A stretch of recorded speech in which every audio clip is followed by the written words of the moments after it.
शुरू। नमस्ते। तो कल अपन लोगों ने खेती की परिभाषा समझी और स्वायत्त किसान के लक्षण समझे।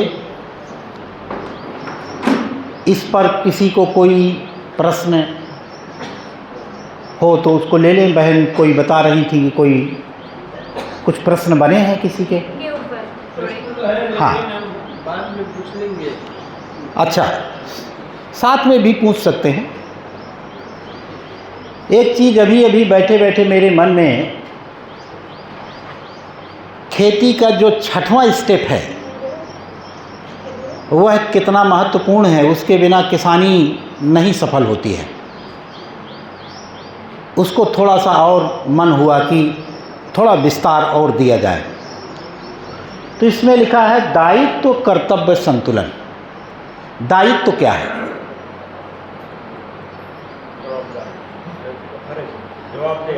जवाबदेही। बहुत बढ़िया, तालियां इनके लिए। माने जो हमारी जवाबदेही है। और कर्तव्य क्या है?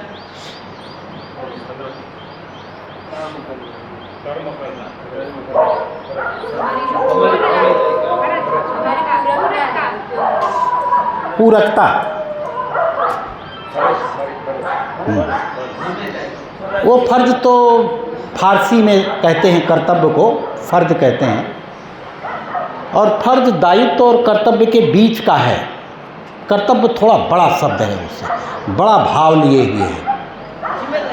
तो सरल शब्दों में दायित्व वह है जिसको पूरा करने के बाद हमको कुछ नहीं मिलता, लेकिन नहीं पूरा करेंगे तो दुख मिलेगा। वो सब दायित्व है। यदि हम नहीं करेंगे तो दुखी रहेंगे, लेकिन कर देंगे तो मिलेगा कुछ नहीं। जैसे हम बच्चों के लिए कुछ करते हैं तो क्या मिलेगा हमें? कुछ नहीं। ना करेंगे तो मान लीजिए मेरे मामा बेटी बुआ की लड़की की शादी है और मैं देने लायक हूँ और मुझसे उन्होंने मांगा कि इसमें मदद करो और मैंने नहीं दिया तो दुखी होंगे। दे देंगे तो वह जिसको करने से या देने से मिलता कुछ भी नहीं है, न करने से दुखी होते हैं, वो सब दायित्व है। और कर्तव्य ठीक उल्टा। जिसको करने से इतना मिलता है और न करें तो कोई बात नहीं है, लेकिन करेंगे इतना तो मिलेगा इतना। जैसे हमने समाज के लिए कुछ किया, हमें कितना मिलता है, ये हमारे कर्तव्य हैं। तो सबको शिक्षा, सबको स्वास्थ्य, सबको न्याय, सामूहिक रूप से सबको रोजगार करने के लिए अवसर उपलब्ध कराना कर्तव्य है। न करेंगे तो कोई बात नहीं, घर में बैठिए, आपको कोई कुछ नहीं कहेगा, लेकिन करेंगे इतना तो मिलेगा इतना।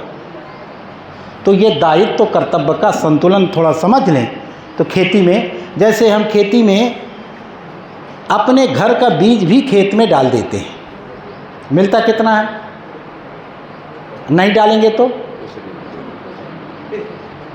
ठीक है ना। और किसान से अच्छा इसको कौन जानता होगा? भगवान के ऊपर भरोसा किया, धरती की ताकत के ऊपर भरोसा किया, बीज की ताकत के ऊपर भरोसा किया और हमने फेंक दिया। अब एक का कई गुना हो गया। नहीं भरोसा करते, नहीं फेंकते।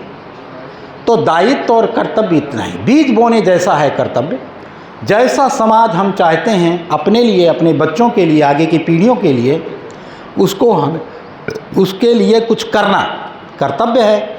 और जो हमारी जिम्मेदारी है वो तो करना ही है, उसमें कोई एहसान की बात नहीं है। तो परिवार पालने तक कोई ये सब दायित्व की सीमा में आता है। कुत्ते बिल्ली भी पालते हैं। मनुष्य हमारा होना शुरू ही तब होता है जब हम कर्तव्य करते हैं, सबके लिए कुछ करते हैं। तभी हम मनुष्य होने को प्रमाणित कर पाते हैं। उसके पहले तो पशु भी पालते हैं, हमसे अच्छा पालते हैं कहीं कहीं तो परिवार को। तो परिवार पालने की सीमा तक दायित्व है। तो खेती का छठवां आवश्यक अंग है दायित्व और कर्तव्य के संतुलन को बना के रखना। कितना हिस्सा कर्तव्य कर्मों में जाना है और कितना दायित्व पूर्ति में जाना है, इसको बनाए रखेंगे तभी हम किसानी में सफल हो पाएंगे।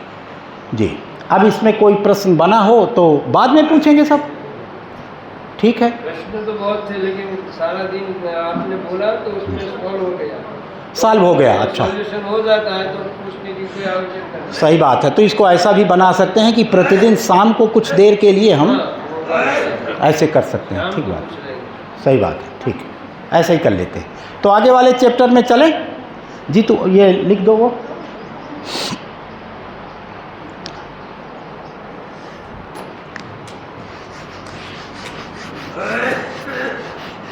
हम खेती के सिद्धांतों के ऊपर बात करेंगे। कोई भी कुछ काम करते हैं, हम किसानों की एक बड़ी समस्या है। छोटी सी पान की दुकान भी खोलता है कोई आदमी तो विचार करता है कि मैं कहाँ से पान लाऊंगा, कहाँ से सुपारी लाऊंगा, कौन कौन से मसाले लगते हैं वो कहाँ लाऊंगा, कितने में लाऊंगा, कितने में बेचूंगा, किस जगह दुकान ठीक रहेगी, सोचता है, प्लानिंग करता है। किसान प्लानिंग करता है क्या? किसान क्या प्लानिंग करता है? ज़्यादा से ज़्यादा बीज का और खाद का, पानी पूरा का पूरा नहीं सोचता है। तो कोई भी काम सफल तब होता है जब उसको आर पार देख लिया जाए, उसको समझ लिया जाए। उसी को हम सिद्धांत कहते हैं। सिद्धांत का मतलब होता है जिसका अंत सिद्ध हो। सिद्धांत माने जिसका अंत सिद्ध हो, माने ऐसे करेंगे तो यही होगा। जिस प्रक्रिया का अंत एक ही आए वही सिद्धांत। तो ऐसा करेंगे तो रिजल्ट ये आएगा। तो खेती के सिद्धांत का मतलब, अगर हम ऐसे खेती करेंगे तो समृद्धि के रूप में, और क्या कल बात हुई थी, खेती का लक्ष्य क्या है? आनंद के रूप में रिजल्ट हमको मिलेगा ही। आनंद का एक छोटा सा हिस्सा है समृद्धि। समृद्धि का मतलब आनंद में समृद्धि शामिल ही है। उसको प्राप्त करने के लिए इन सिद्धांतों को समझना पड़ेगा। तो पहला सिद्धांत है आत्मनिर्भरता का सिद्धांत।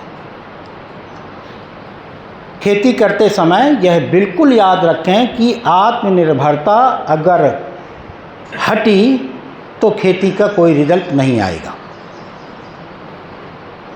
तो आत्मनिर्भरता कैसी? पहली आत्मनिर्भरता, खेत में लगने वाली सभी चीज़ें खेत से आएँ। हमारा खेत आत्मनिर्भर हो। तो खेत में क्या क्या लगता है? बीज, खाद, पानी, ऊर्जा और हवा प्रकाश तो सबको उपलब्ध है। खेत में क्या लगता है? बीज लगता है, खाद लगती है, पानी लगता है और ऊर्जा लगती है, माने निराई गुड़ाई मजदूरी वगैरह ये सब लगता है ना, मजदूरी। और क्या? हाँ, कीट नियंत्रण। यदि कीट लगेगा तो नियंत्रण। इस विधि से खेती करते हैं तो कीट लगता ही नहीं। आच्छादन का सामान, आच्छादन करने का सामान, आच्छादन जो कुछ भी लगता है। बेड बनाना पड़ता है। सॉरी, बेड बनाना पड़ता है। मेड़ बनाना, वो ऊर्जा में आ गया। ऊर्जा, ऊर्जा माने जुताई करना, मेड़ बनाना, निराई करना। गोबर के लिए गाय, गाय, वो तो खाद में आ गया।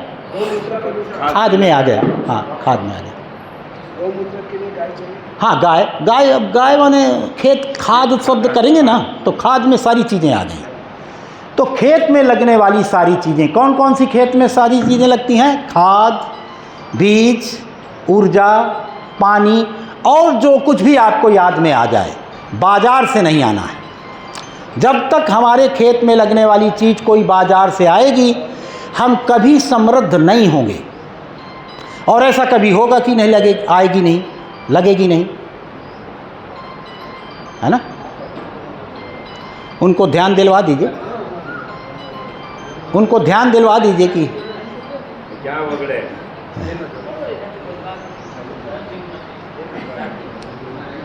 ठीक है ना।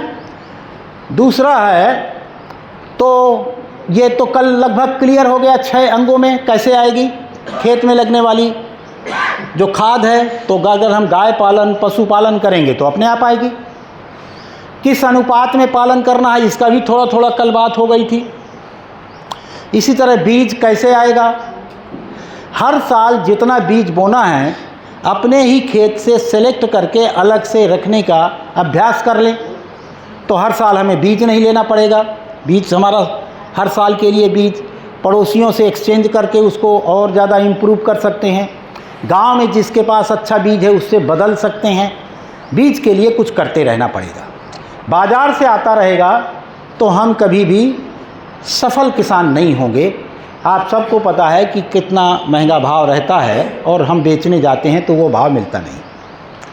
पानी के खेत से लगने वाला पानी खेत से का मतलब क्या है, ऊपर वाला पानी ही हमारा पानी है और मनुष्य ऐसी बुद्धि रखता है कि उसको यूं वहीं पर रख सकता है। वो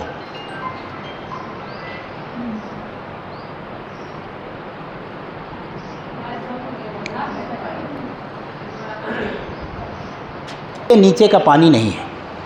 यह बात किसान को समझना पड़ेगा। इसकी भी कल हम लोगों ने बात की। एक तो गुण बढ़ जाता है, कम पानी लगता है, कम ऊर्जा लगती है, उत्पादन ज़्यादा हो जाता है।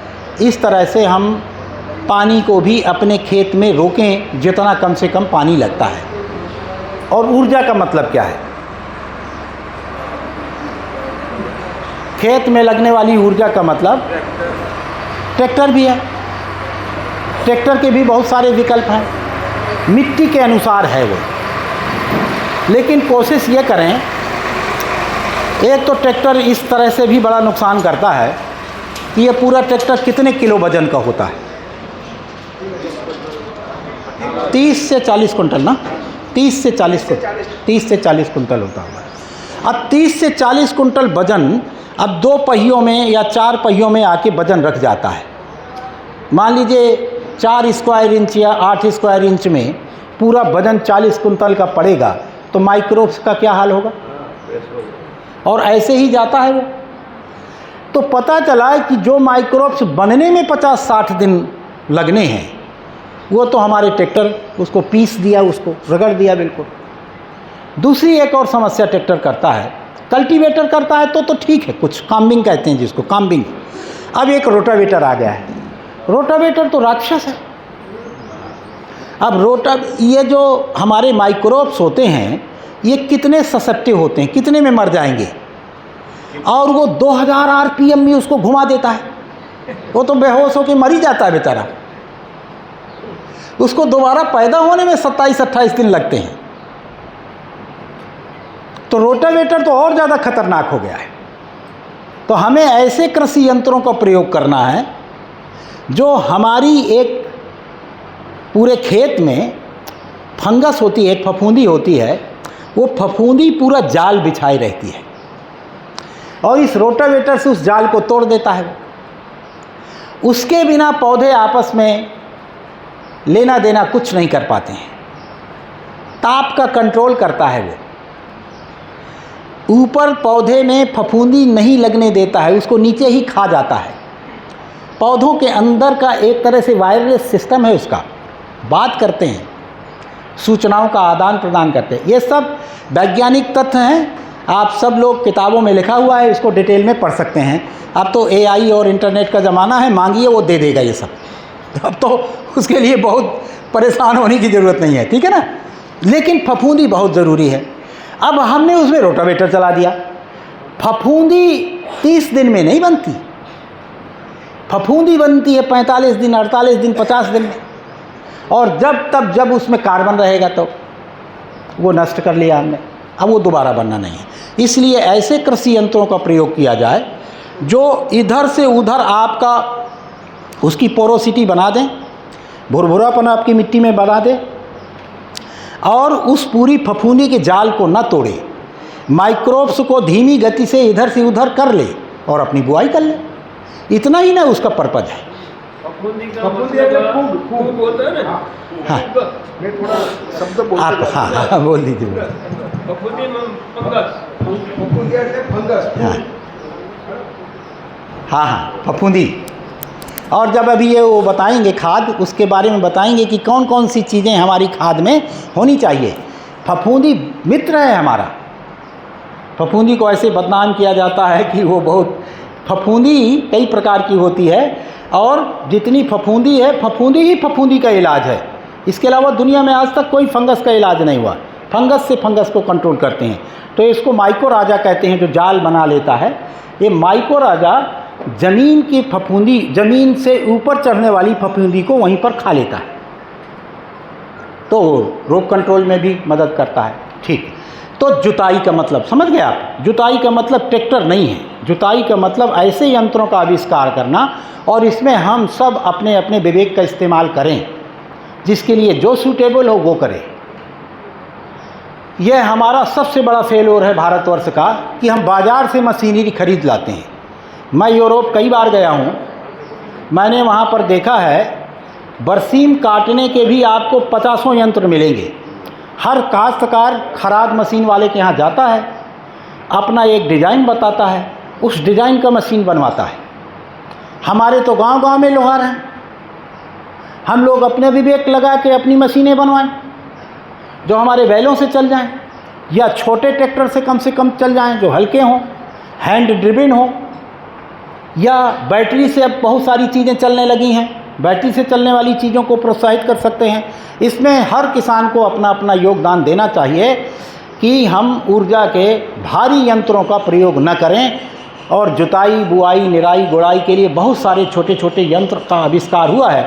और इसके लिए चाइना, ये क्या कहते हैं, जापान, कोरिया, इस तरफ हम ज़्यादा देखें।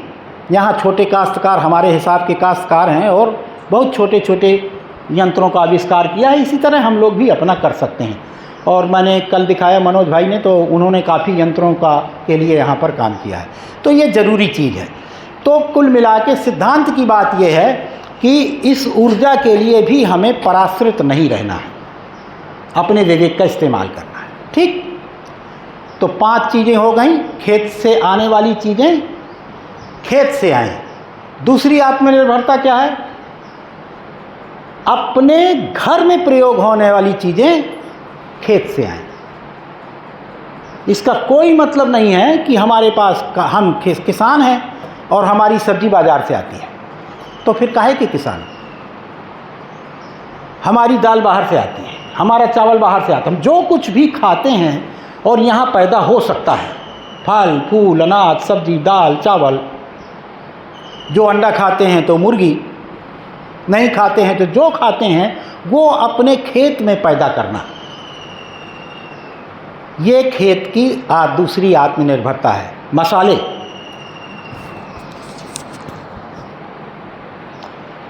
हर इलाके में कुछ ना कुछ मसाले होते हैं। मैंने यहाँ देखा लाल मिर्ची का ढेर लगा रहता है।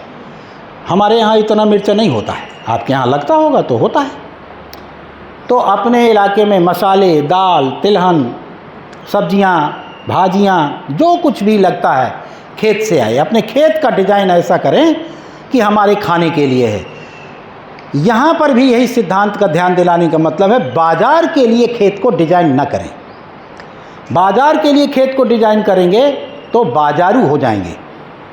बाजारू दिमाग हमारा बाजारू हो जाएगा। बाजारू दिमाग क्या करता है? अरे भैया, अपना बच्चों के लिए भी दूध नहीं बचाता है, बेच देता है। एक बार दिमाग बाजारू हो गया ना, तो सब्जी उगाएगा, वो अच्छी अच्छी सब्जी बाजार दे आएगा, वो अपने लिए सड़ी सब्जी रख लेगा। क्या बाजारू दिमाग है भाई? वो बात सही है। हैं? अच्छी अच्छी सब्जी बेच आएगा, दूध बेच आएगा, ये बाजारू दिमाग है। और खेती काहे के लिए कर लें? अपने लिए, बच्चों के लिए। उनको पेट काट के बेचाएंगे। पैसा का ऐसा नशा हो जाता है। अब वो बच्चे आपके कैसे आभारी और कृतज्ञ रहेंगे भाई? हमारे यहाँ तो अभी तक कहावत थी कि जब दूध और पूत जब से बिकने लगे तो हो चाहे जितना पैदा होता हो पूरा नहीं पड़ता है। दूध और पूत तो बेचने की ही बात नहीं थी। अब दोनों बिकते हैं। ये है बाजारू दिमाग। हैं? पूत माने दहेज लेना। दहेज लेना। बच्चे को बेचना जैसा है दहेज लेना, है ना। तो बाजारू दिमाग का मतलब अपनों के लिए खेती होने के बजाय बाजार के लिए खेती कर देते हैं। ऐसा हमारा दिमाग बन जाता है। और अगर एक बार ये दिमाग बन गया तो आदमी रह ही नहीं जाता। वो तो कसाई जैसे एक कसाई बकरे को कैसे देखता है ऐसे ही हम अपने खेत को देखते हैं, ऐसे हम अब अपने आदमी को देखते हैं। ये क्या करेगा, अच्छा ये नहीं कर पाएगा, ये बेकार हो गया। खेत को कैसे काटें, गाय को कैसे काटें, कसाई वाला दिमाग हो जाता है। तो दूसरा सिद्धांत ये है। दूसरा सिद्धांत है माने आत्मनिर्भरता दो तरह से। खेती करते समय एक और ध्यान रखें, संतुलन। संतुलन क्या है?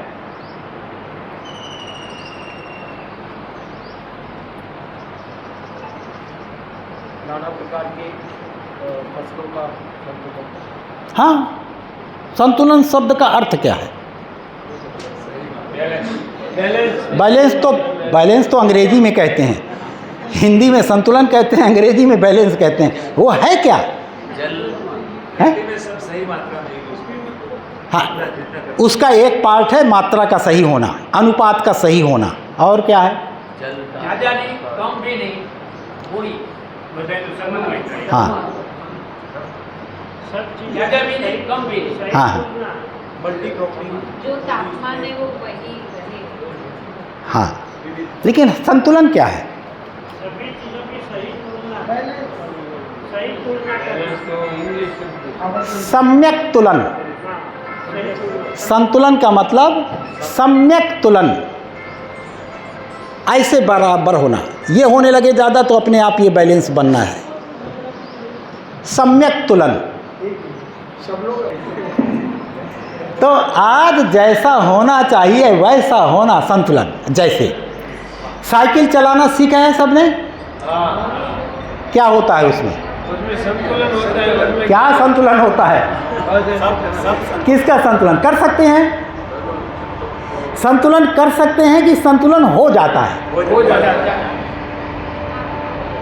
माने मेरे शरीर का, साइकिल का, धरती के ग्रेविटेशन फोर्स का संतुलन हो जाता है। और हो जाता है, कर नहीं पाता है कोई। कर हो लेता तो बता भी लेता। किसी को साइकिल सिखा सकते हैं क्या?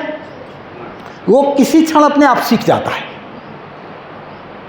ठीक है ना। इसको संतुलन। संतुलन का मतलब है सम्यक तुलन, भारहीनता। जब साइकिल चलाते हैं तो हमें लगता है क्या कि हमारे अंदर भार है कोई? बिल्कुल नहीं लगता है। संतुलन में भारहीनता होती है। उस भारहीनता हो जाती है। कैसे हो जाती है? जब सभी आवश्यक, माने देखिए मैं अभी शरीर को, मैं शरीर नहीं हूँ, जीवन हूँ, सबसे पहले कब पता चलता है? साइकिल चलाते समय। जब हम साइकिल चलाते हैं तो अपने आप के भी दृष्टा बनते हैं, साइकिल के भी दृष्टा बनते हैं, ग्रेविटेशन फोर्स के भी दृष्टा बनते हैं। जब तीनों को देख लेते हैं तब वो संतुलन सत्ता है। उस समय हम शरीर से बिल्कुल अलग हो जाते हैं। इसी को कहते हैं दृष्टा होना। यहाँ से बहुत जल्दी पकड़ में आता है कि मैं शरीर नहीं हूँ, मैं शरीर को भी चला रहा हूँ। कैसे पता चलता है मैं शरीर नहीं? जैसे अभी सो जाते हैं तो शरीर से अलग हो जाते हैं, तो क्या हो जाता है सोने में? मुंडी लटकेगी सबसे पहले। जैसे बस में नींद आएगी तो क्या होगा? सबसे पहले क्या होगा जब नींद आएगी? तो मुंडी लटक जाएगी, मुंडी लटक जाएगी। समझिए बात को। इसके माने मैं शरीर को चला रहा हूं। अभी मेरी मुंडी नहीं लटक रही है ना? कौन ताने हैं इसको? मैं ताने हूं। इस तरह से पता चलता है कि मैं शरीर को लगातार चलाता हूं। जैसे ही शरीर छूटेगा तो क्या होगा? अभी तो नहीं लटक रही है। इसका और अच्छा अनुभव होता है जब साइकिल चलाते हैं। तो साइकिल चलाते हैं उस समय हम शरीर के भी दृष्टा होते हैं, ग्रेविटेशन फोर्स की भी बिल्कुल दिखाई नहीं देती ग्रेविटेशन फोर्स, लेकिन पता चल जाता है इतना करेंगे तो गिर जाएंगे, इतना करेंगे तो गिर जाएंगे, है ना। तो संतुलन माने भारहीन होना। भारहीन होने का मतलब करते हुए भी करने की कोई थकान ना होना। कल प्राकृतिक नियम की बात हुई थी ना, संतुलन ही प्राकृतिक नियम है। जिसको करते हुए कोई भार न लगे तो पूरी खेती उत्सव बन जाए, वो संतुलन का सिद्धांत है।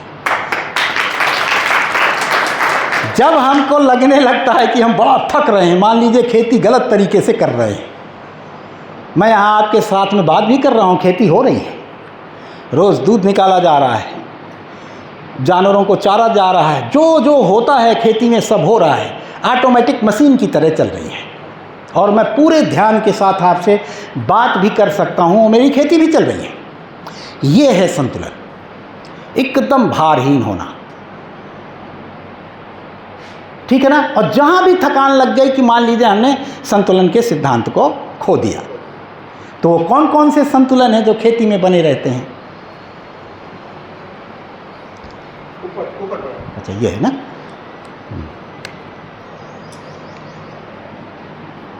सबसे पहले जल संतुलन,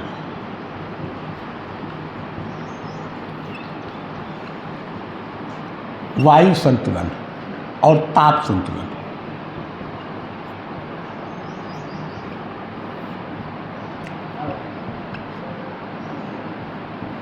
उर्वरता संतुलन।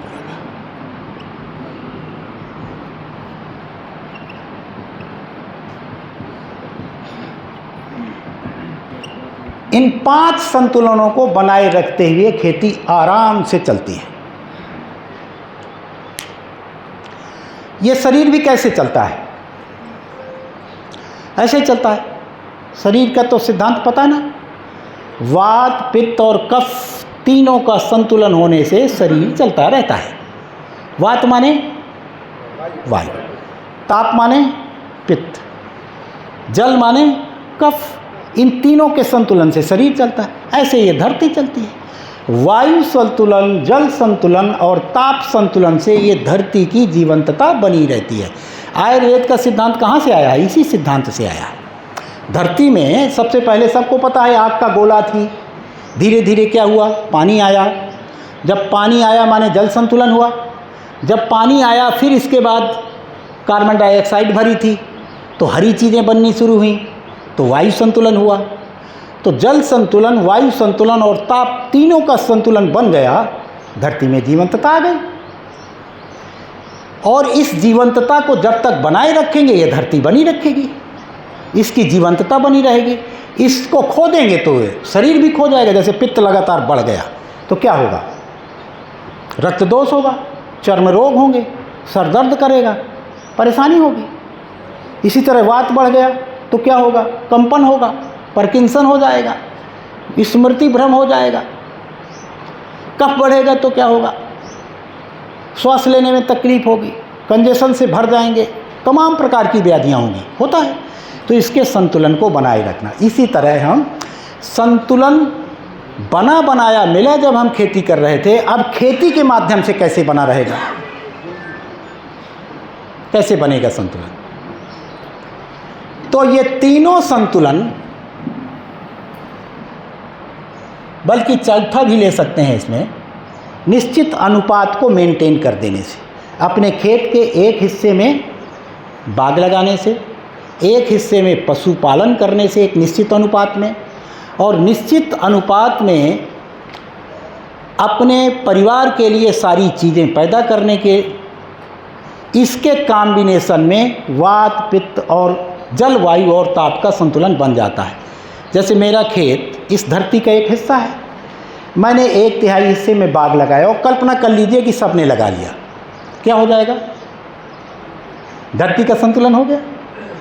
क्या हो जाएगा अगर संतुलन हो जाएगा? ये समय से बरसात होगी, पर्याप्त मात्रा में बरसात होगी, जो हमें नीचे से पानी लगाना पड़ता वो लगाना ही नहीं पड़ेगा, समय से बरसात हो जाएगी। तो हम अगर हर काश्तकार अपने 1/3 हिस्से में वन बाग की खेती करेगा, आमदनी भी बढ़ेगी और प्राकृतिक संतुलन भी बना रहेगा। अब यही तरीका है ना इसको बनाए रखने का, कि किसी के भरोसे बैठ सकते हैं? वन विभाग के भरोसे लग जाएंगे क्या ये? सरकारों के भरोसे लग जाएंगे क्या ये? तो इस धरती को बचाना है, इस धरती में जीवंतता बनाए रखनी है, तो अपने खेत में ये संतुलन, ये इस अनुपात को बनाना पड़ेगा। इसी तरह पशु पक्षी का भी अनुपात बनाए रखेंगे तो क्या होगा? उर्वरता संतुलन बनी रहेगी, हमें बाहर से खाद की ज़रूरत नहीं पड़ेगी, नहीं तो उत्पादन बढ़ाने के लिए बाहर से खाद की ज़रूरत पड़ेगी। और एक निश्चित अनुपात में पशु रहेंगे तो अपने आप संतुलन खाद का बना रहेगा। तो इन संतुलनों को ध्यान रखकर हम खेती करते हैं तो भारहीन रहते हैं। अब वही खाद जो हमारे जानवर भी रखते हैं तो दूध भी मिल जाता है, खाद भी बन जाती है। अब उसी खाद को कहाँ से लाते हैं? अभी तो मैंने पढ़ा है, जब ये युद्ध चल रहा है तो पता चला खाद का ज़्यादा हिस्सा ये खाड़ी देशों से आता है। अब खाड़ी देशों के भरोसे हम अपनी खेती करेंगे, कितना बड़ा झंझट पाल लेंगे। और जबकि वही काम गैया पालने से अपने घर में हो जाता है। 4 ठो बकरी पाल लीजिए, 4 ठो गैया पाल लीजिए, सबका खाद पत्तियाँ टहनियाँ मिला के खेत में देते रहिए, उससे अधिक उत्पादन होता रहेगा। तो एक संतुलन बन गया, भारहीन हो गए। तो इसी तरह से संतुलन हमारा निश्चित अनुपात में पेड़ पौधे लगाने से ताप संतुलन भी बनेगा, वायु संतुलन भी। वायु संतुलन का मतलब, वायु संतुलन समझते हैं? नहीं समझते जी? हाँ, कार्बन, वेरी गुड। इस लड़के के लिए तालियां हो जाए भाई। कार्बन की मात्रा यदि वायु में अधिक है तो असंतुलन, वायु असंतुलन कहलाता है। जैसे अभी दिल्ली के बारे में तो सुना होगा, वहाँ की हवा लेने लायक नहीं रह जाती। उसका क्या उपाय है बताइए? एकमात्र उपाय है कि और कोई दूसरा है? एयर प्यूरीफायर लगाते हैं, माने अपने आप को बुद्धू बनाते हैं। उसका एकमात्र उपाय है कि एक निश्चित अनुपात में पेड़ों का बना रहना, तो वायु संतुलन हो जाएगा। और वही वायु, कल बात हुई थी कि कार्बन जो हवा में रहता है वो पेड़ों के माध्यम से ज़मीन के अंदर आ जाता है, तो अमृत बन जाता है, हमारी समृद्धि का कारक बन जाता है। तो ये क्या हो गया? वायु संतुलन हो गया। ताप संतुलन। जल संतुलन कैसे बना रहेगा? हर खेत में लगने वाले पानी के अनुपात में अपना तालाब बनाए रखेंगे तो जल संतुलन बना रहेगा। उर्वरता संतुलन पशुपालन से बना रहेगा। और ऊर्जा संतुलन, अपने खेत में लगने वाली ऊर्जा अपने खेत से आए का मतलब क्या है? अभी हम खाना बनाते हैं, गोबर हमारे पास है ही, गोबर गैस बना सकते हैं, तो खाना तो कम से कम गोबर गैस से बन सकता है। उसकी स्लरी से अच्छे प्रकार की खाद भी मिल जाती है। सूरज की ऊर्जा का प्रयोग कर सकते हैं। बैलों से तमाम चीज़ें अब निकलने लगी हैं। मैंने पंप देखे हैं, बहुत अच्छी क्वालिटी के पंप, 2 हार्स पावर, एक जोड़ी बैल 5 HP तक का पंप आसानी से चला लेता है। हालांकि ट्यूबवेल में दिक्कत पड़ेगी, लेकिन तालाब वाले में तो हो जाएगा। तो ये भी ध्यान रखना है, ठीक है। इसमें जल संतुलन, वायु संतुलन, ऊर्जा संतुलन, उर्वरता संतुलन, ताप संतुलन, ये 5 संतुलन से खेती आसान हो जाती है, भारहीन हो जाती है, ठीक। तीसरी चीज़ ध्यान रखनी है, उर्वरता। ये कल पहली ही बात हुई थी कि असल पूंजी हम किसानों की क्या है? उर्वरता को क्या कहते हैं हितेश जी? हम फलद्रुपता।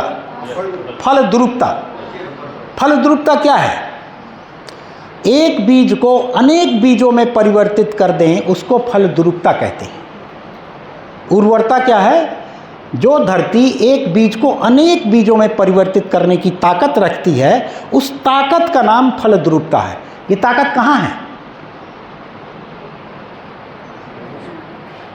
उस ताकत को कैसे बनाए रखेंगे? उस ताकत को बनाए रखते हुए ही खेती करना है। अगर उसको खो के हमने खेती किया तो अगली पीढ़ियां क्यों खेती करेंगी, कैसे करेंगी? तो फल द्रुपता को निरंतर कैसे बनाए रखना है, इसको आज इस सत्र के तुरंत बाद, यही है ना, उर्वरता का के बारे में डिटेल में होगा कि कैसे फल द्रुपता, ज़मीन के अंदर की फल द्रुपता को निरंतर कैसे बनाए रख सकते हैं, उसके उपायों के बारे में इसके बाद का अगला सत्र होगा। उसको लूज नहीं करना है, उसका कोई शॉर्टकट नहीं चलेगा कि हम फल लेने के लिए ज़्यादा ले लें। धरती को उत्पादक बनाना है, ज़्यादा उत्पादन नहीं लेना है, धरती को उत्पादक बनाना है। तो इसका अगले उसमें होगा। चौथा सिद्धांत है पोषण व गुणवत्ता का सिद्धांत। अभी जो बीज हमारे पास हैं, इसमें वही गुणवत्ता है जो पहले हमारे पुरखों ने इकट्ठा किया था। तो क्या हम घाटे में हुए, क्या हम लाभ में हुए? घाटे में चले गए। तो उसको अपने खेत में बनाए रखना है। जेनेटिक्स का एक सिद्धांत है, there is negative relationship between quality and quantity. जब जब मात्रा बढ़ती है तो गुणवत्ता घटती है, जब जब गुणवत्ता बढ़ती है तो मात्रा घटती है। ये सिद्धांत है। फिर भी वैज्ञानिकों ने हमें इस जगह, हमको क्यों कहें, अपने आप को बुद्धू बनाया है कि हमने गुणवत्ता घटाकर मात्रात्मक वृद्धि की है, और इससे क्या हुआ है, पोषण चला गया। खाना काहे के लिए था? पोषण के लिए। अब खाने में ठगाए रह गए। अच्छा, जीवन पोषण पहचानता है कि खाना? पोषण पहचानता है। कैसे जानेंगे कि ये खाना हमारा पोषण युक्त था कि नहीं था? कैसे पहचानता है जीवन? वेरी गुड, क्या बात है, हितेश जी के लिए तालियां बजाएं। जब खाना खाने के बाद हमारी अब कुछ भी खाने की इच्छा ना हो, तो मान लीजिए हमारे खाने में पोषण था। खाने के बाद बार बार कुछ खाने की इच्छा हो, तो मान लीजिए हमारे खाने में पोषण नहीं था। क्यों? क्योंकि जीवन पोषण पहचानता है। और दूसरा, हम ठगाए यहाँ रह जाते हैं कि जैसे हमारा ये शरीर 120 वर्ष के लिए बना है, इसका डिज़ाइन है जो 120 वर्ष का है मनुष्य का। अब 120 वर्ष का तब है जब ये आइडियल कंडीशन में चलाया जाएगा। हम 50 ग्राम या 100 ग्राम रोज़ खाते हैं, उसमें हमारा पूरा पोषण हो जाता है। तो मशीन कम चली और पोषण पूरा हो गया। इस मशीन से हमने दूसरे काम ले लिए। अभी हम ठगे रह गए। जो 100 ग्राम की जगह अब हम 200 ग्राम खाने लगे और पोषण उतना ही मिल रहा है। तो मशीन तो दोगुनी ज़्यादा चल गई और पोषण मिला कम। तो मशीन हमारी ज़्यादा चली, तो जो 120 वर्ष के लिए बनी थी वो 60, 70, 80 वर्ष में निपट गई और पोषण उतना मिला। तो वो अपने आप को ठगने जैसा है। तो अपने खाने की अगर हमने गुणवत्ता घटाकर मात्रात्मक रूप से वृद्धि भी कर ली, तो अंततः हम ठगे रह जाएंगे। तो इसको कैसे बनाए रखेंगे गुणवत्ता के सिद्धांत को? बीजों से, बीजों के प्रति सावधान रहें, अपने ही बीजों का प्रयोग करें, स्थानीय लोगों से एक्सचेंज करें, स्थानीय बीजों को प्रोत्साहित करें। बाहर का बीज तो बिल्कुल मत लें। ऐसी विधियां भी वैज्ञानिकों से कहा जाए कि भैया विकसित करो कि कैसे हाइब्रिड सीड या फलाने सीड से हम देसी सीड में कैसे परिवर्तित कर सकते हैं, उसकी भी विधियां बनाओ। तुम देसी सीड को हाइब्रिड सीड बना सकते हो, तो हाइब्रिड को देसी भी तो बनाने की कोई विधि होगी, वो उनसे पूछा जाए। और हम जानते हैं उसके कुछ, और कुछ अपने से विकसित किए जाए और देखा जाए कि अपने क्षेत्र में सबसे ज़्यादा पौष्टिक जो बीज है उसको कैसे बनाए रखा जाए। ये स्वयं हर काश्तकार को अपनी अपनी जिम्मेदारी लेनी पड़ेगी, नहीं तो हम बहुत पैदा करके भी सब कुछ खो देंगे। तो यह भी सिद्धांत ध्यान रखा जाए कि हम मात्रात्मक वृद्धि के चक्कर में गुणात्मकता को खो न दें। हम ऐसा कोई सिद्धांत विकसित करें जहाँ से गुणात्मक वृद्धि भी हो और मात्रात्मक वृद्धि हो। ये बहुत धीमी गति से होगा, लेकिन होता है। ऐसे ही गाय का देखिए आप, गाय पूरे देश की कितनी नस्ल की गाय होंगी महाराज? 60-70 नस्ल की होंगी पूरे देश में, हाँ प्रजाति, हाँ कितनी? 88,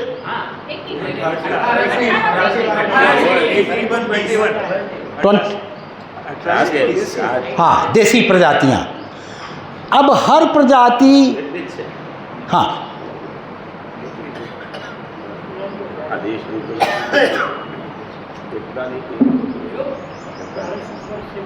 ऊपर से 40 से ऊपर है ना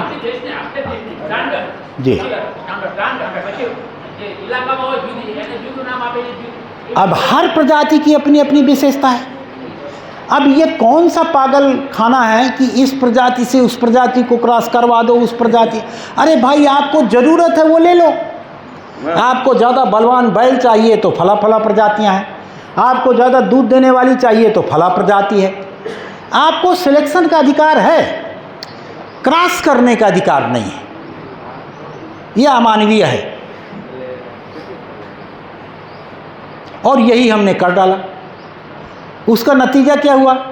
अब जो दूध पीती है दीदी, उसमें अमेरिका में एक रिजल्ट आया है, यूरोप में N51 नाम का एक कोई प्रोटीन होता है जो मनुष्य के पचने योग्य ही नहीं है, मनुष्य का शरीर उसको पचाता ही नहीं है। तो पूरी अमेरिका और यूरोप में एलर्जी नाम की एक बीमारी आ गई। तो वो हुआ इस तरह से कि वो जो वहाँ पर फाडर है, उनका खाना है, उसमें गाय बहुत काटते हैं वहाँ, तो उसके रक्त से उसका जो अवशेष है उसको मिलाते हैं उसमें, तो गायों को वो खिलाते हैं वेस्ट। उस वेस्ट से उन गायों के दूध में परिवर्तन आ गया। अब उनका दूध मनुष्य के पचने योग्य नहीं रह जाता है। ये बहुत बड़ी बीमारी हो गई। तो बहुत वीगन, इस समय वीगन कल्चर चल रहा है कि पूरा छोड़ दो। वीगन कल्चर आ ही इसलिए रहा है।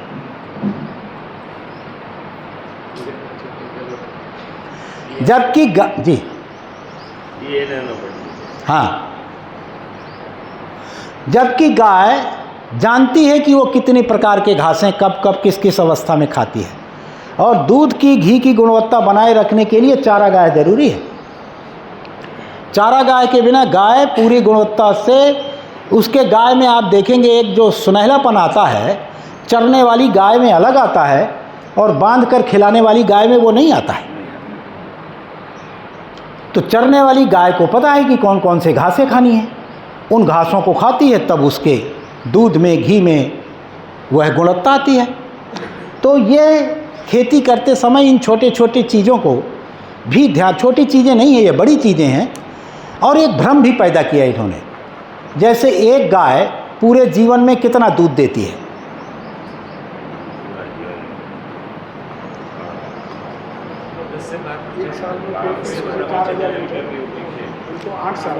8 साल 32 से 35 हज़ार लीटर एक गाय दूध देती है। हमारे यहाँ की गाय 3 लीटर दूध देती है, लेकिन वो 18 बार 20 बार ब्याती है।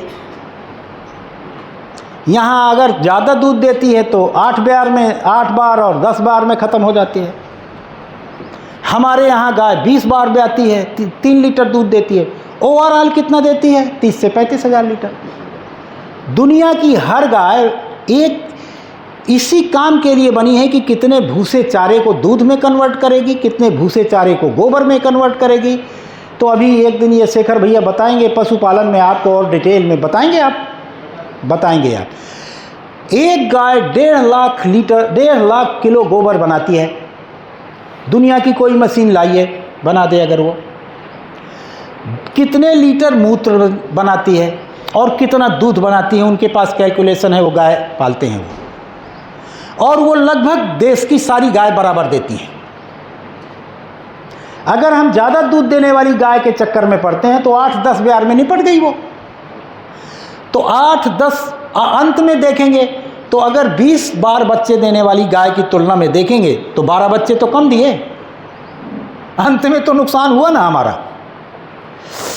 भले ही दूध बना दिया उसने, लेकिन गोबर तो कम बनाया ना।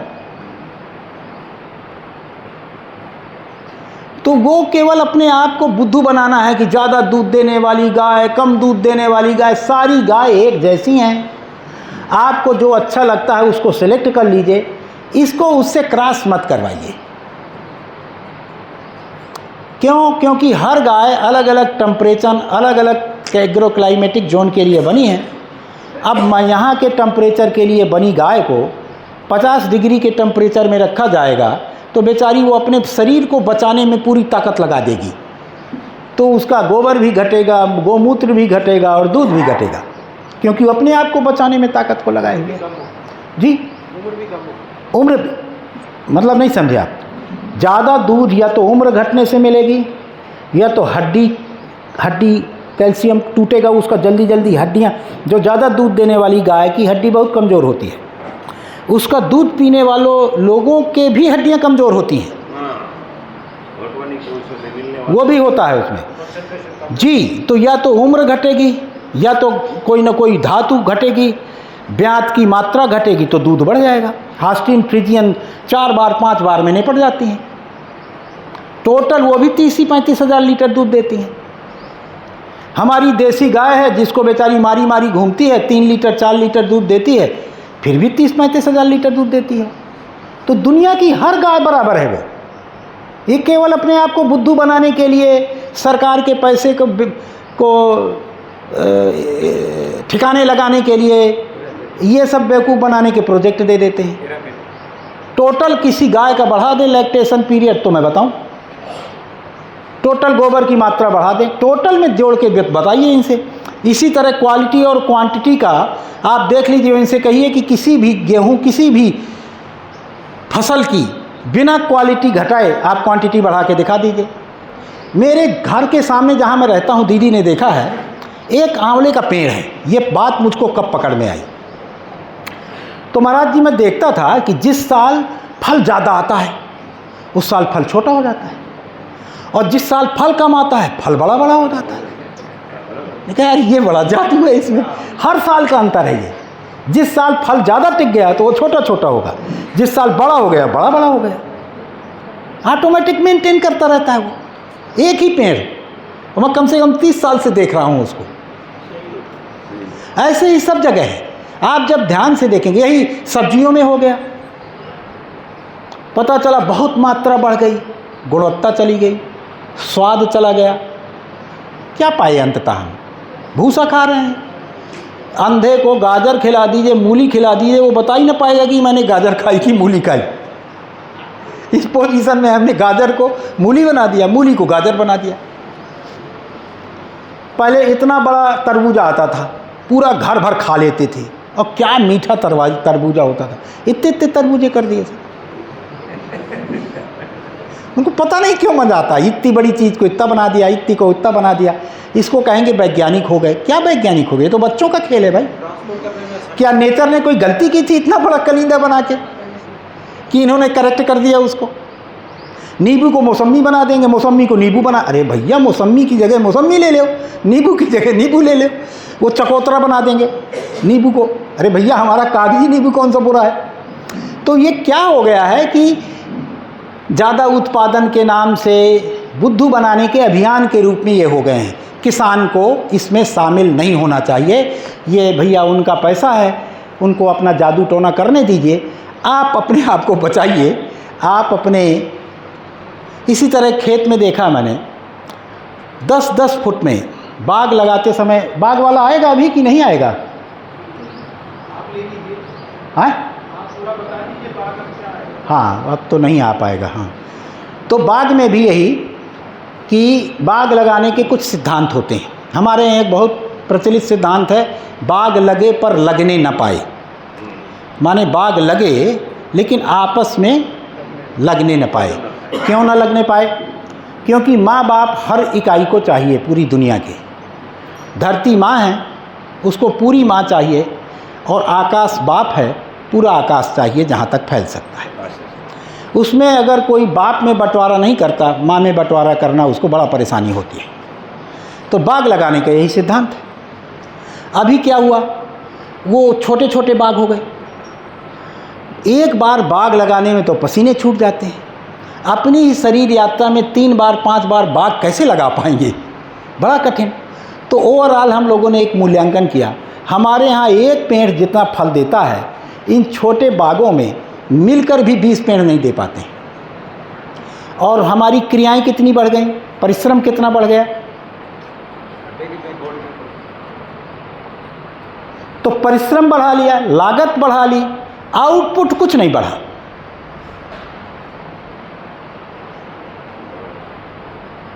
तो इन चीज़ों से किसानों को पूरे विवेक का इस्तेमाल करना है कि कहाँ पर किस तरह से हमें प्रयोग करना है कि हम झांसे में ना आ जाएं। तो पोषण और गुणवत्ता को मेंटेन रखना हम हर काश्तकार की जिम्मेदारी है, नहीं अंततः हम कोई फ़ायदा वायदा नहीं होगा। अब तो एक नया बाज़ार भी बन रहा है, पीओ जैसे चल रहा है, तो आप अगर ऐसी गुणवत्ता वाली चीज़ें पैदा करते हैं तो आपको अब मार्केट ढूंढने नहीं जाना है, आपको ढूंढने लगे हैं लोग। जागरूकता काफ़ी बड़ी है। जैसे मैं अपनी ही बात बताऊं, हमारे यहाँ तो मैं तो कभी बाज़ार जाता ही नहीं, हमारे यहाँ ही ढूंढ के लोग आने लगे। आप जिस भाव देंगे उस भाव लेने के लिए तैयार हैं। इसलिए अब इसके लिए भी कोई चिंता की बात नहीं है कि आपका बिकेगा कहाँ। ठीक। 5वीं चीज़ ध्यान रखनी है, वो कल भी बात हुई थी फिर से, कि खेत की सफलता किस बात पर है? ज़्यादा से ज़्यादा लोगों का रोजगार चलना। सफल खेत में अधिकतम लोग होते हैं, उनका पेट चलता है। गणित के 4 पाँव होते हैं, जोड़ना, घटाना, गुणा करना, भाग करना। जोड़ना घटाना माया है। इस अस्तित्व में न कुछ जुड़ता है न कुछ घटता है। जुड़ता घटता है कुछ। मेरी आंखों से ओझल हुआ तो लगता है घट गया। जैसे एक चिड़िया यहाँ बैठी थी, अब नहीं बैठी है, अरे तो कहीं तो बैठी है। तो अस्तित्व में न कुछ जुड़ता है न घटता है। जो जेड़ घटाव के चक्कर में पड़े वो उनके हाथ में बालू का ढेर आता है, कुछ नहीं रहता है। लेकिन 2 चीज़ें सही हैं, गुणा है और भाग है। हमने जितने लोगों के भाग्य को अपने साथ जोड़ा, आपके आमदनी में उतनी गुना वृद्धि होगी। इसी को समृद्धि कहते हैं। गलत हो तो बताइएगा। उसी खेत को जिसमें ज़्यादा से ज़्यादा मनुष्य के पांव पड़े, वो उतना ही सफल खेत है, उतनी ही रमणीयता उसमें आ जाएगी। जैसे इसमें देखिए ना आप, उत्पादन घटेगा क्या इसका? घटबे नहीं करेगा, क्योंकि इतने लोगों का भाग्य जुड़ा है कि उसकी आमदनी क्या गुणा होगा। तो 2 जो गणित के 2 माया है और 2 सही है। तो हर काश्तकार को अपने खेत में ज़्यादा से ज़्यादा लोगों को जोड़ना है। तरीका वो निकाल ले, पशुपालन बढ़ा ले, प्रोसेसिंग बढ़ा ले, तमाम प्रकार की बागवानियाँ बढ़ा ले, सब्जी बना ले, कुछ भी बढ़ा लो, लेकिन आदमी जोड़ो। जितना जितना अपने खेतों में आप आदमी जोड़ेंगे उतना उतना आप समृद्ध होंगे। उनका भाग्य जुड़ेगा आपके साथ में, उनके भाग्य से पैदा होगा। भाग्य तो सबका रहता है ना अस्तित्व में। ठीक। तो ज़्यादा से ज़्यादा लोगों को अपने खेत में जोड़ना, यह भी एक सिद्धांत है। इसमें जो हम लोगों ने अपना खेत बड़ा करने के चक्कर में अपने भाइयों को काटा, जो उनके पास भूमिहीन लोग हैं बेचारे। अब देखिए, इसको मैं किसानों का सबसे बड़ा अभिशाप मानता हूँ। हमारे गांव का कोई भी व्यक्ति यदि शहर चला गया तो हमारी सबसे बड़ी पूंजी चली गई। मनुष्य से अधिक मूल्यवान कोई चीज़ नहीं है। और हम ऐसे मूर्ख हैं कि अपने बच्चों को भी बाहर भेज देते हैं। आदमी की तो सोचते ही नहीं, उसको तो मानते ही नहीं कि हमारे गांव का है तो अपना है, उसको भी छोड़ दिया। आप एक आदमी को भी शहर जाने से बचाते हैं तो ऐसे ही है जैसे एक आदमी के वंशनाश को बचा लेते हैं। शहर गया नहीं कि वंशनाश के जाल में पांव रख दिया उसने। आज तक शहर से कोई वापस आया है? समंदर में जैसे सारी नदियां समाप्त हो जाती हैं, ऐसे वापस नहीं आती हैं। ऐसे ही जो आदमी शहर गया, अपने घर परिवार खानदान, कोई पानी देने वाला नहीं रह जाता है। अगर आपने अपने खेत के बल पर या किसी उत्पादन के बल पर, प्रोसेसिंग के बल पर अपने घर में, गांव में एक भी आदमी को बचा लिया तो आपने एक आदमी को बचा लिया। ये भाव रखना है, तब आपकी सफलता को कोई दुनिया की ताकत रोक नहीं सकती है। यदि हमने अपने गांव के लोगों को गांव में रोक लिया, अब कोई तरकीब अपना लीजिए, उसकी कोई बात नहीं है। हर आदमी में एक चैतन्यता होती है, परमात्मा का प्रतिरूप है हर व्यक्ति। जैसे ही उसका मन लगेगा ना, वो स्वर्ग बनाना शुरू कर देता है। मन लगना चाहिए, और मन कब लगेगा? जब प्यार मिलेगा। पैसे से किसी का मन नहीं लगता, सम्मान से सबका मन लगता है। तो जब सम्मानपूर्ण तरीके से हम अपने खेत में उसको जोड़ते हैं, उसका मन लगता है, और मन लगा लिया, हम सफल हो गए। मन लग जाना चाहिए उसका, और मन को पैसे से नहीं खरीद सकते। ये जिसको भ्रम है कि मैं मनुष्य को पैसे से कंट्रोल कर लूँगा, वही 10,000 रुपये महीने कुछ दिन तक अच्छा लगता है, कुछ दिन के बाद कम पड़ने लगता है। तो वो जो पैसे वाला खेल तो वो निराला चलता है वो, लेकिन अगर सम्मान मिला तो जीवन भर के लिए रुक जाता है ना। तो ये चीज़ भी ध्यान रखनी है। छठवीं चीज़ ध्यान रखनी है, छठवां सिद्धांत है समृद्धि का सिद्धांत। यहीं पर जो मैं पहले बात कर रहा था फिर से रिपीट होगी कि हम प्लानिंग करें। समृद्धि का मतलब है हमारी ज़रूरतों का मूल्यांकन करना हम सीख जाएं। अभी अपनी ज़रूरतों का मूल्यांकन करने के बजाय अपने पड़ोसियों या जिसको हम सफल माने रहते हैं, उस तरह का खाना, उस तरह का कपड़ा, उस तरह का मकान बनाने के चक्कर में पड़ जाते हैं। ये कहाँ से कमी आ रही है? हम अपनी ज़रूरतें पहचान नहीं पाते हैं। हमें कितनी ज़रूरत है, कितना घी, कितना दूध, कितना अनाज, कितना दाल, कितना चावल, कितना कपड़ा, कौन सा कपड़ा, कैसा मकान, हम नहीं करते हैं। हम किसी को अच्छा मान लेते हैं, उसका नकल करते रहते हैं। ये हरदम किसान को हटा देना पड़ेगा अपने दिमाग से, क्योंकि सबकी अलग अलग परिस्थितियां हैं। जो नौकरी करता है उससे क्यों तुलना करते हैं हम अपनी? उसका हर महीने चैत पकता है, हमारा साल भर में 1-2 बार पकता है। हम कैसे उससे तुलना कर सकते हैं? हमारा अलग है, उसका अलग है। हमारी जैसे कोयले की खदान में काम करने वाले के ड्रेस अलग होगी, खाना अलग होगा, तरीका उसका अलग होगा, नहीं होगा। खेत में मिट्टी में काम करने वाला, हमारे कुर्ते में तो गोबर लगा ही होगा। इसमें कौन सी बेइज्जती की बात है? हम क्यों ये कल्पना करते हैं कि हमारा बिल्कुल कपड़ा सफ़ेद हो और इसमें बेइज्जती हो गई? भाई हम मिट्टी में काम करने वाले हैं तो लगा ही होगा। बल्कि कभी कभी तो लगा लेना चाहिए, ताकि लोगों की आदत न पड़े हमें साफ़ सुथरा देखने की। तो हरदम उसकी आदत पड़ जाएगी कि ये तो यार किसान लोग हैं, ऐसे ही रहते हैं भाई, है ना। तो हमें तुलना नहीं करनी चाहिए। तो समृद्धि का सूत्र वही है, तुलना बंद कर दीजिए, अपनी ज़रूरत को जांचना सीख लीजिए। अभी एक चैप्टर होगा इसमें, शेखर भैया करवाएंगे।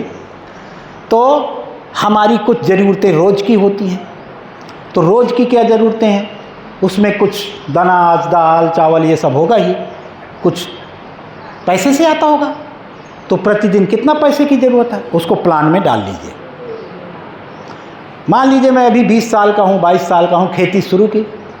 जब मैं 45-50 का होऊंगा, बच्चों की शादी होगी, उनके लिए नए मकान बनाने पड़ेंगे, इकट्ठे पैसे की ज़रूरत पड़ेगी। तब कहाँ से पैसा आएगा? उसको प्लानिंग में डाल लीजिए।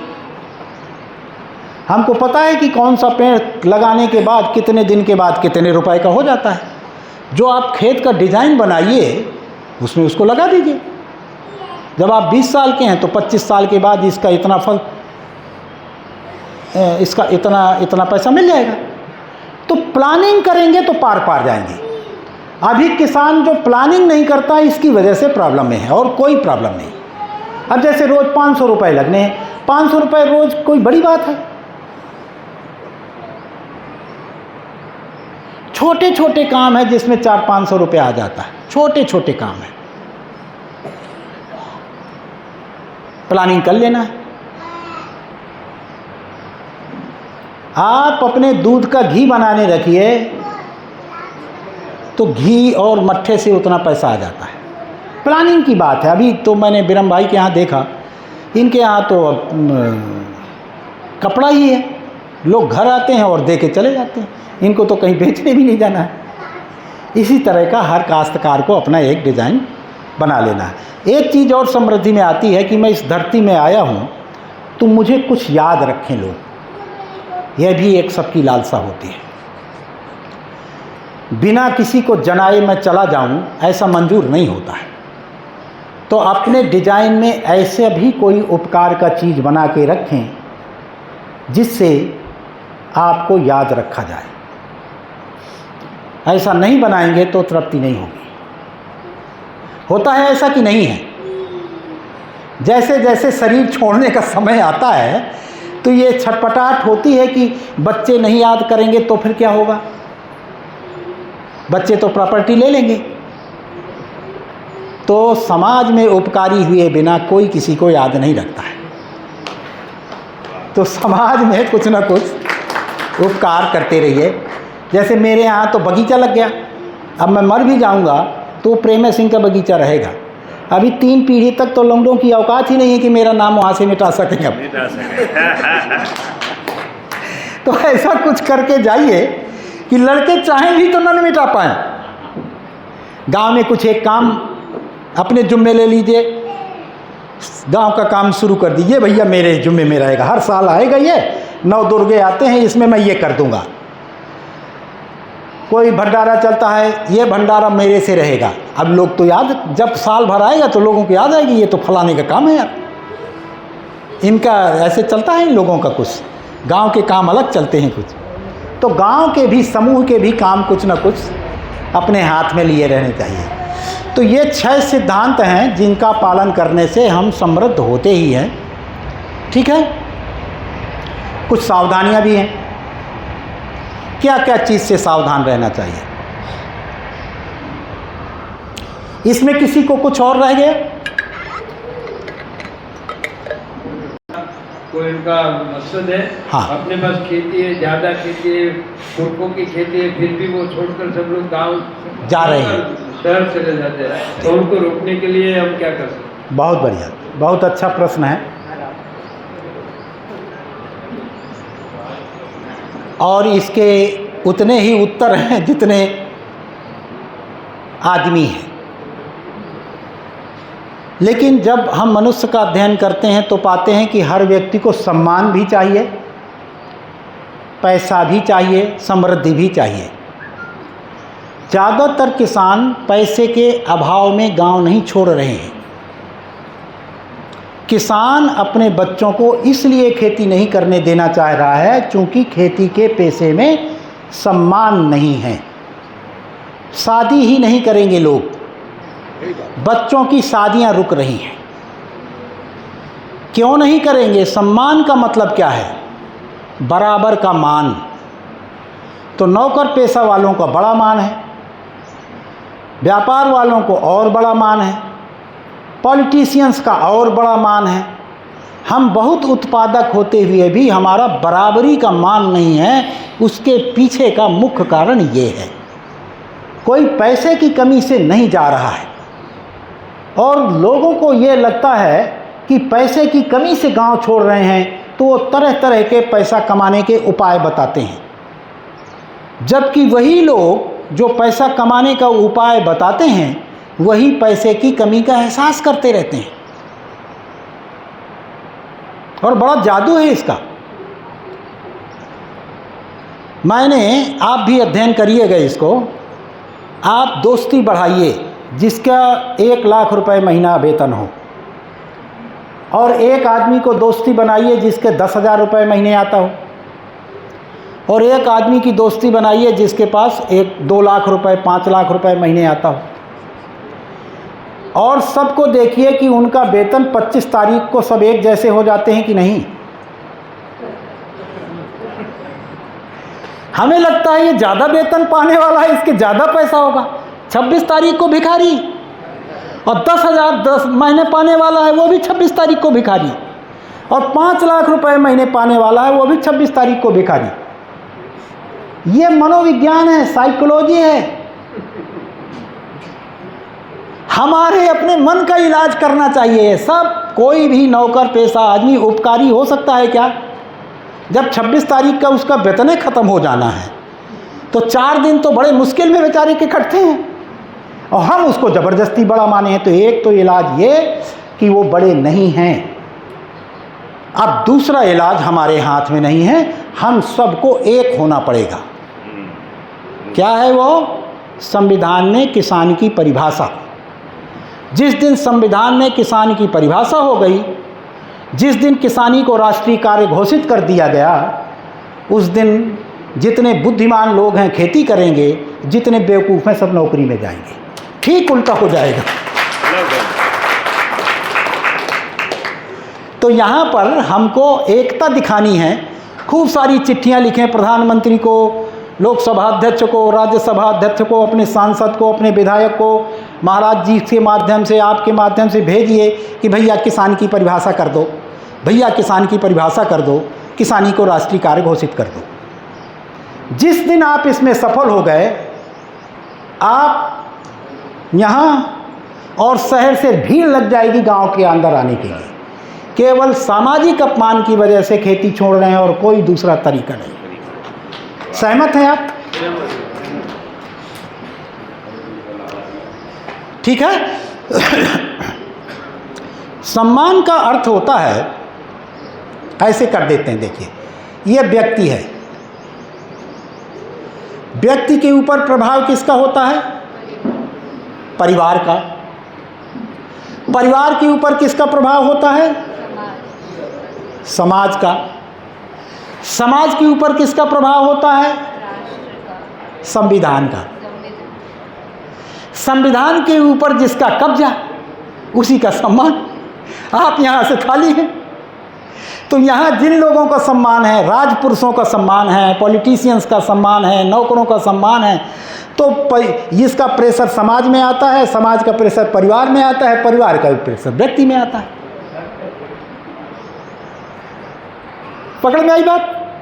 अब हमें उल्टी गंगा बहानी है। अब कब बहानी पड़ेगी? इसलिए बहानी पड़ेगी कि अगर विश्व में अकेला भारत रह गया है, जहाँ पर अभी भी 40-50% किसान हैं, पूरी दुनिया में कहीं नहीं रह गए।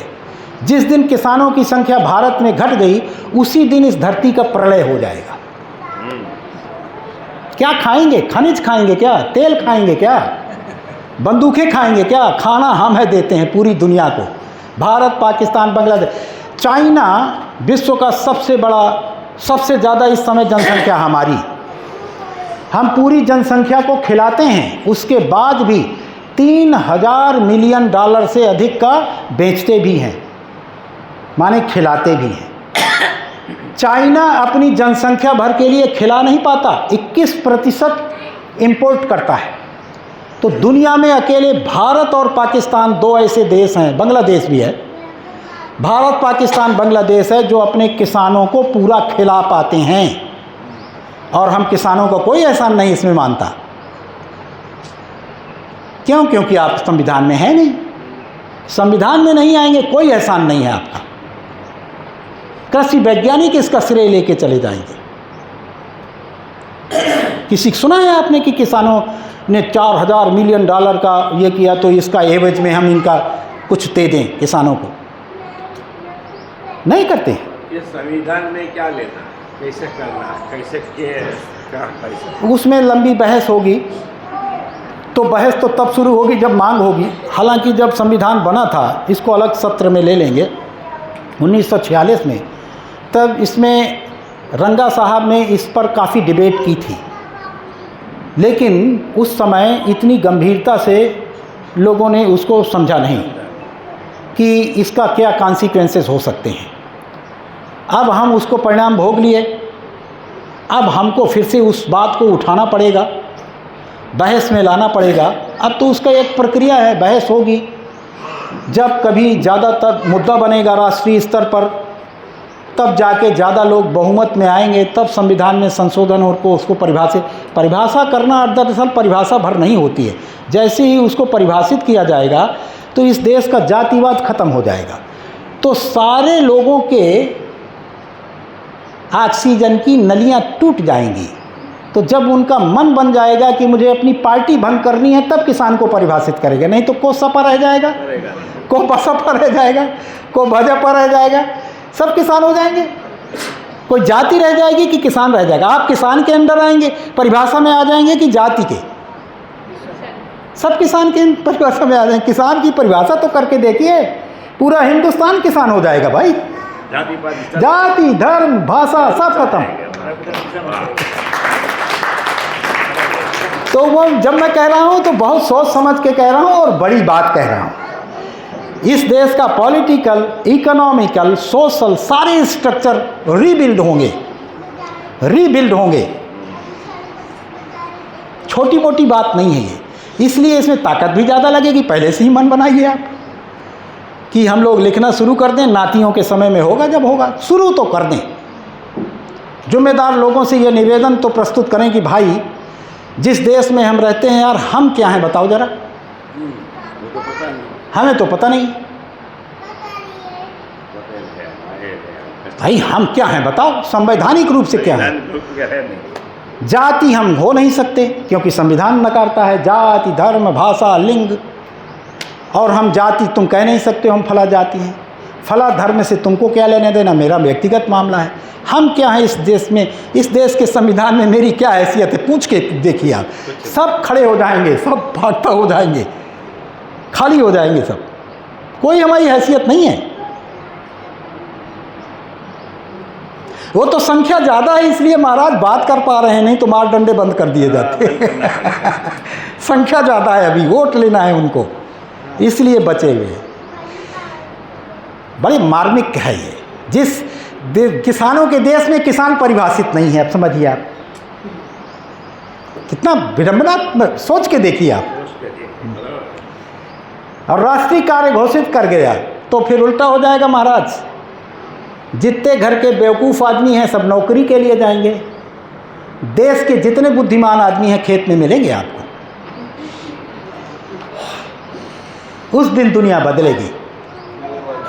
उत्पादक वर्ग को जब शीर्ष स्थान मिलता है, नीति बनाने की ताकत मिलता है, तब दुनिया बदलती है। अभी उत्पादक वर्ग को कहीं कोई स्थान नहीं है, कोई स्थान नहीं है।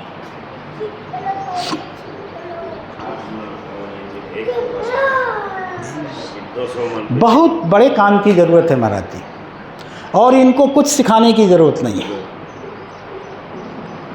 इनको केवल इतना ही बताना है कि किसान की परिभाषा कराओ यार, बाकी सब कुछ है हमारे पास, हमें कुछ नहीं चाहिए किसी से जी। अब 4 सावधानियां हैं खेती करते समय, ध्यान रखना है।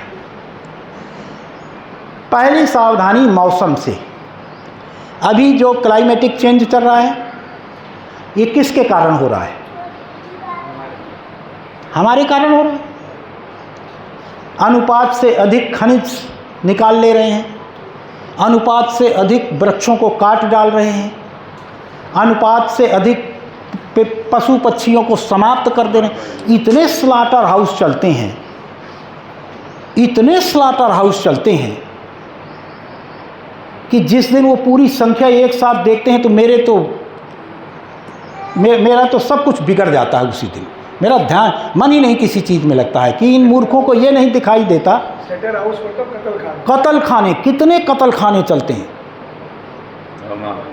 पूरी दुनिया में। कैसे ये दुनिया रह जाएगी भाई?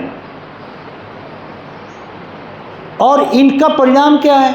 समय से बरसात का ना होना, तमाम प्रकार की प्राकृतिक आपदाएं आना। और हमारा धंधा कैसा है? जो मौसम से ही चलता है। तो दुनिया भर के लोग कुकर्म करते हैं और परिणाम हम भोगते हैं, भोगने वाले हम हो जाते हैं।